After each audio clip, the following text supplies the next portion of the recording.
Our next speaker, number 10, Denene Derksen, a shamanic perspective of personal and global transformation. The first thing in Denene's email I loved.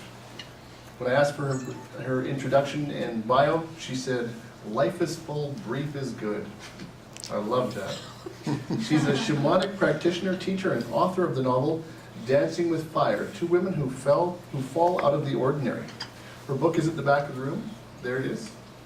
And she's got some with her, so if you're curious or interested, just pop back and see Denene. Please help me welcome Denene and encourage her for her what do they call it? Speech.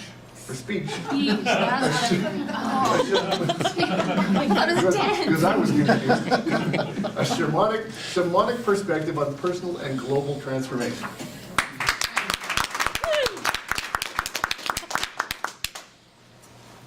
Option A, I could stay at home in my room and talk to plants and just be a shaman for myself. Moments like this, the knee-knocking fear, that sounds actually like kind of a good idea. Option B, I could stick a bone through my nose, some feathers in my hair, bang my drum and try to convert the world. Kind of scary, not my style. So option C is I'd just like to take a minute and share with you what it means to me to be a shaman, and possibly some tools that you might like to learn from that. First time I went to see my shaman, I thought it was kind of weird and I was kind of nervous, this kind of creepy feeling that happens when we do new things.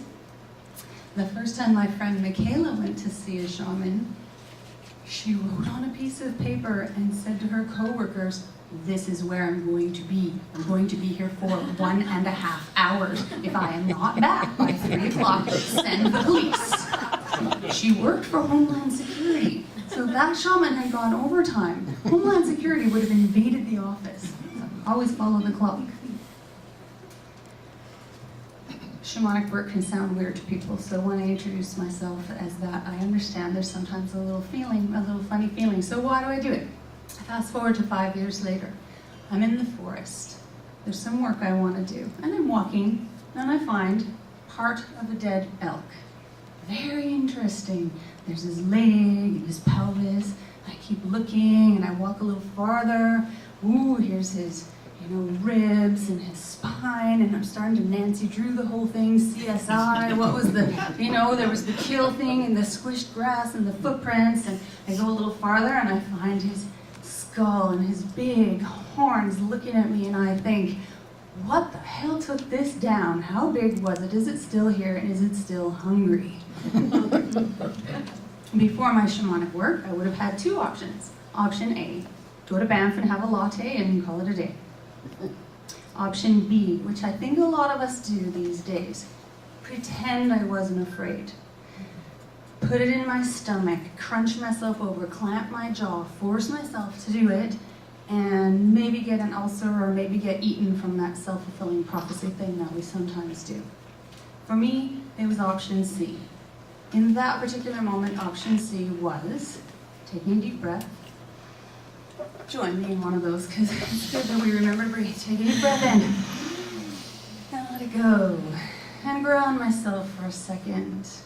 And ask myself, the part of me that knows everything, am I safe right here, right now? For me personally, in this case, I ask kind of my heart area. And when it's a no, it feels like this, it just kind of scrunches in. When it's a yes, it just feels like it goes around and around.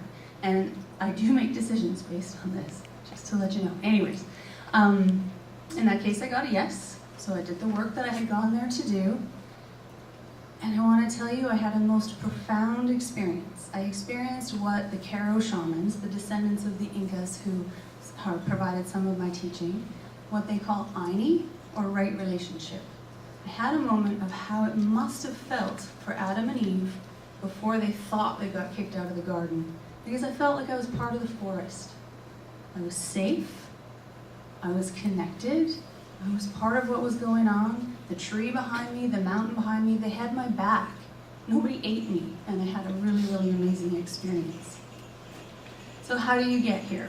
Well, some of the shamanic work does look kind of weird, but I'm going to tell you, the thing I'm going to tell you about today is deceptively simple.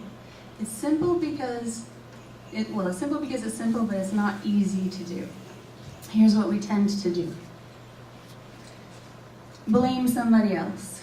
Complain about what's going on out there, or try to save the world.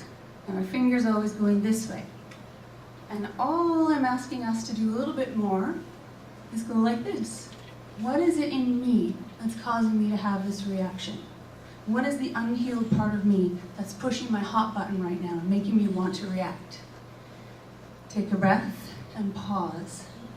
And that process of self-awareness and noticing where we need our healing is the first step in starting to apply some further tools and release those things that need to be released.